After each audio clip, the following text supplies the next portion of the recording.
বিসমিল্লাহ রহমান রাহিম। আসসালামু আলাইকুম রহমতুল্লাহ বারাকাতু। কেমন আছেন সবাই? আশা করি সবাই ভালো আছেন। আমি আপনাদের দোয়া আল্লাহর রহমতে ভালো আছি। আজকে এই ভিডিওটা বানানোর উদ্দেশ্য, আপনারা সবাই জানেন যে বাংলাদেশ বন্যা কবলিত এখন, বিশেষ করে কয়েকটা এলাকা, যেমন কুমিল্লা, ফেনী, নোয়াখালী, সিলেট, মৌলভীবাজার, ওই অঞ্চলগুলোতে সবচেয়ে বেশি ও অঞ্চলগুলো ক্ষতিগ্রস্ত।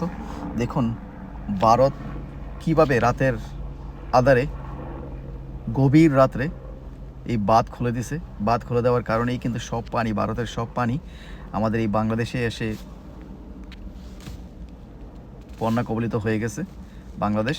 তো আসুন এই দুর্দিনে বাংলাদেশের পাশে দাঁড়াই। আমরা যে যার অবস্থান থেকে সাধ্যমতো হেল্প করি, সহযোগিতা করি।